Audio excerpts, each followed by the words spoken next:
Tu écoutes l'épisode 99, Sortir du célibat de longue durée.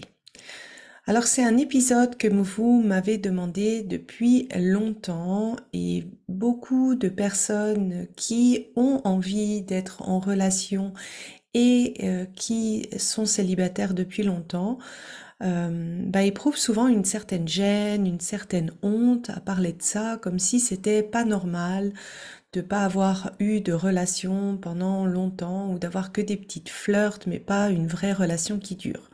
Donc j'avais envie dans cet épisode en fait de te donner un peu des pistes sur qu'est-ce que tu peux faire pour sortir de ce célibat de longue durée et quel est pour moi le travail de fond qui est à faire. Donc ça te concerne particulièrement si tu veux être en couple, hein, il n'y a pas d'injonction à être en relation, mais si toi tu as cette envie d'être en couple et que tu arrives pas à transformer tes flirts ou tes aventures, si tu es bien dans ta vie et puis tu comprends pas pourquoi cet aspect de relation amoureuse bloque, et si tu es dans la situation où à chaque fois que tu fais du dating et qu'on te dit bon bah alors comment c'était tes anciennes relations, si tu te retrouves dans cette doute ou de devoir répondre à cette question, ben, cet épisode, il est pour toi. Ça peut aussi te concerner si tu avais eu avant d'autres priorités, c'est-à-dire que tu avais dédié plus ta vie au travail, au voyage, etc., etc. Et cetera. Et puis maintenant, en fait, tu as vraiment envie de rencontrer quelqu'un, mais malgré ce changement, en fait, de ton envie, tu as l'impression que ta vie amoureuse, ça reste un désert. Et tu peux aussi avoir cette impression de te dire, mais j'ai l'impression que plus j'avance dans le célibat de longue durée, plus ça me pèse, plus le temps passe, que je suis un peu comme dans une impasse et que je sais pas comment m'en sortir, voire je ne sais même plus si je suis capable de partager ma vie avec quelqu'un parce que j'ai l'impression que que j'ai pris mes petites habitudes de vie en solo. Alors, si tu te reconnais dans une de ces descriptions, ben cet épisode, il est pour toi. Je dirais que la première chose, c'est euh, quand tu as organisé ta vie sans quelqu'un, sans rechercher quelqu'un, la première étape, pour moi, c'est de faire de la place. Si tu as ton agenda qui est suroccupé, si tu as ta charge mentale, ta tête qui sont suroccupées maintenant par d'autres choses que l'amour, bien l'amour ne va pas pouvoir rentrer comme ça dans ta vie parce que tout simplement, il n'y a pas de place. Donc la première chose, c'est de décider consciemment de faire de la place, d'investir suffisamment de temps, de te libérer suffisamment d'énergie mentale pour cet objectif. En faisant ça, tu l'atteindras un jour. Alors si tu me dis, bah Sandy, je veux bien, mais j'ai un poste de manager, je fais beaucoup d'heures supplémentaires, j'arrive pas, je manque de temps, etc., etc. Sache que tu n'es pas la seule et que malgré tout, gérer son temps, c'est quelque chose qui est faisable malgré ces circonstances-là. Si tu veux plus de conseils, je t'invite à écouter l'épisode 78, Manquer de temps, que j'ai fait avec Clotilde Dusselier de Change ma vie. La deuxième chose, c'est un petit peu un travail, on va dire, de mindset, de convaincre ton cerveau finalement que le changement est possible. Parce que si tu as les mêmes habitudes, si tu vois le même cercle d'amis, si tu as ton même train-train quotidien, métro, boulot, dodo, bah forcément, ta tête va dire, bah non, le changement, c'est pas possible. Regarde ta vie, c'est toujours la même chose, c'est toujours le même train-train. Et donc, pour obtenir du changement, eh bien, il faut que tu en crées. Et je t'invite à faire des petites choses qui vont aider aussi ton cerveau à te dire, ah, tiens, oui, le changement, ça existe, le changement, c'est possible, c'est à moi de l'insuffler. Et ça, tu peux le faire avec des petites actions. Par exemple, en invitant l'inconnu, le mystère, la spontanéité. Pour ça, eh bien, ça te demande de pas tout planifier à l'avance. Tu peux aussi faire les activités que tu aimes. Je sais pas si tu aimes lire, boire un café. Ben, change de café, change d'endroit, change de quartier. Si tu aimes faire du sport, si tu vas à la salle, eh bien, va dans une autre salle. Va dans d'autres endroits de ta ville. Essaie de découvrir des nouveaux endroits. Sois curieuse, en fait, de l'inconnu, de choses nouvelles, de changements. Tu peux aussi tester des nouvelles activités. Tu peux aller à la rencontre de nouvelles personnes, pas dans le but de rencontrer quelqu'un, mais pour te montrer que le changement est possible, que le changement existe et que c'est à toi de l'insuffler dans ta vie. Ensuite,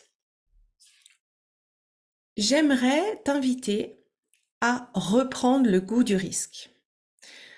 Une relation amoureuse, c'est forcément prendre une part de risque. C'est prendre le risque de se faire rejeter, prendre le risque que ça marche pas, prendre le risque de ne pas plaire à l'autre, prendre le risque de se laisser aller à l'amour et puis que finalement, bah, ça marche pas forcément. Et pour t'habituer en fait à cette prise de risque, je t'invite vraiment à le faire dans d'autres circonstances qui sont peut-être émotionnellement moins lourdes, moins difficiles. Donc par exemple, si tu vas faire tes courses, si tu vas à la gym, dans le tram, dans le train, etc., etc., entraîne-toi à parler et à interagir avec des inconnus. Encore une fois, c'est pas dans le but de draguer, mais dans le but d'inviter ton cerveau à comprendre que prendre des risques en allant vers un inconnu, en commençant une interaction avec quelqu'un, eh bien c'est bien. Ou c'est pas, ça fait pas aussi peur, du moins, que ce que il peut penser. C'est pas aussi dangereux que ce qu'il peut penser. Et bien sûr, bah, peut-être que par ce biais, tu feras des belles rencontres. Mais c'est vraiment ici dans le but de convaincre ton cerveau que c'est pas dangereux. C'est vraiment ça le but. Après, rencontrer quelqu'un, c'est une question de statistiques. Donc si tu veux rencontrer quelqu'un, et si auparavant tu t'es focalisé sur ton travail, eh bien sois autant professionnel dans ta recherche de partenaire que tu l'as été dans ta carrière. Si tu veux rencontrer quelqu'un, ça te demande d'investir, de te donner la peine, d'aller sur les sites de rencontres, d'aller élargir ton cercle d'amis en vrai. L'homme, ton partenaire, t'as une femme ou un homme, il va pas venir chez toi livrer alors que tu es affalé en pyjama sur ton canapé. C'est pas possible. Alors, investis vraiment un nombre d'heures par semaine pour rencontrer des partenaires potentiels. Et là, vraiment dans le but de rencontrer un partenaire, pas la même chose de ce que je t'ai dit avant. Ça va aussi te permettre de te réhabituer à rentrer en contact dans le but de relations amoureuses, de te faire belle, de sortir, de passer des bons moments. Tu n'es pas obligé de te mettre la pression ou de faire en sorte que tu leur plaises. Prends juste l'habitude de reprendre ce contact, de reprendre ce genre d'interaction où l'un et l'autre avaient une intention de rentrer en relation amoureuse. Ce mouvement, en fait, ça va t'aider à dégager autre chose, à sortir un peu de cette solitude et puis à t'ouvrir, on va dire, un peu plus pour le prochain partenaire. Ça, on va dire, c'était les choses un petit peu plus pratiques. Maintenant, pour moi, quand il y a eu un célibat de longue durée, ça veut simplement dire que tu tiens l'amour à distance et que quelque part, tu as développé une certaine forme d'hyper-indépendance. Je parle des différents types de dépendance dans l'épisode 73. Donc, si tu veux en savoir plus sur exactement ce que c'est l'hyper-indépendance, je te conseille d'écouter aussi cet épisode. Mais en gros, l'hyper-indépendance, c'est je me débrouille toute seule, j'ai pas besoin de compter sur quelqu'un, j'en demande le minimum, tout simplement parce qu'on a peur d'être dépendant. Et un moyen assez facile d'évaluer si tu te sens hyper indépendante, tu peux te poser ces trois questions. Est-ce que tu as des amis proches ou plutôt juste des connaissances qui te côtoient? Est-ce que tu arrives vraiment à avoir des gens à qui tu te sens libre de tout dire, de tout partager, ou bien c'est des cercles amicaux qui restent assez éloignés? Est-ce que tu arrives à dire ce que tu as sur le cœur? Donc quand il y a un conflit, quelque chose qui va pas avec tes amis, etc., etc., est-ce que c'est facile pour toi ou tu vas plutôt un petit peu prendre la poudre d'escampette en supposant en fait que l'autre ne va pas changer et donc toi tu t'adaptes simplement à la situation en prenant de la distance par rapport à tes amis? Est-ce que tu as le sentiment de perdre souvent tes amis, c'est-à-dire qu'ils sont là puis d'un seul coup ils disparaissent, ou que c'est des relations, on va dire, dans un sens? Ça, c'est tous des indicateurs qui peuvent te dire, ah oui, en effet, là, il y a un travail de fond. C'est pas juste une question de j'ai pas priorisé la relation et là maintenant c'est juste une question de temps. C'est qu'il y a quelque part en fait une peur d'être dépendante, une peur de l'amour et ça doit être, il y a toujours une explication logique.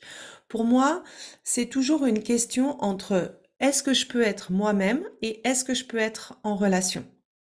Et le prix d'être toi, ça doit pas être l'isolement, ça doit pas être le célibat de longue durée. Ce célibat de longue durée, comme je t'ai dit, pour moi, c'est un moyen de protection.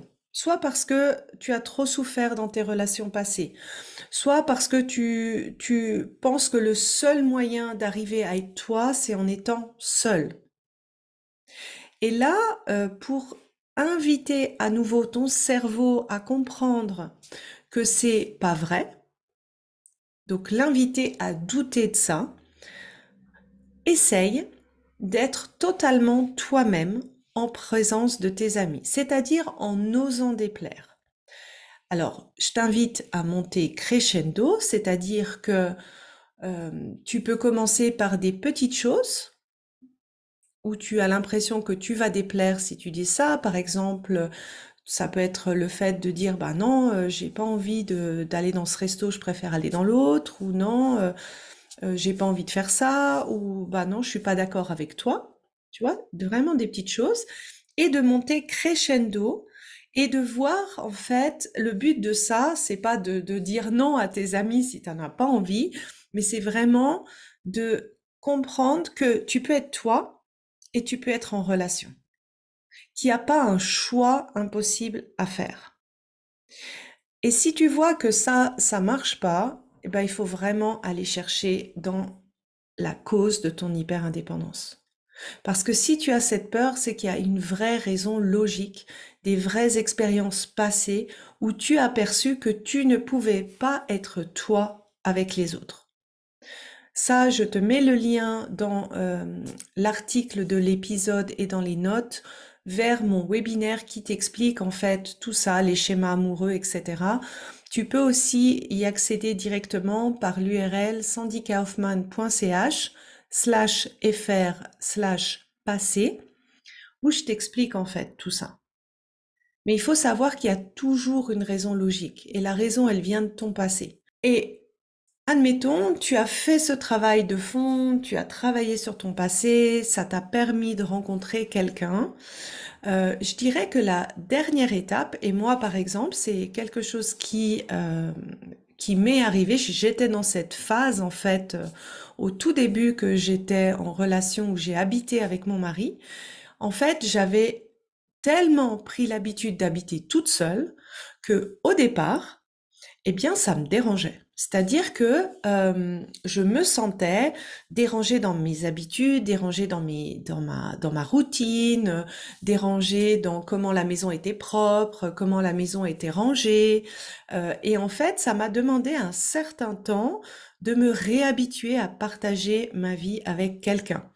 Et là, en fait, c'est normal, c'est une phase de réaccoutumance.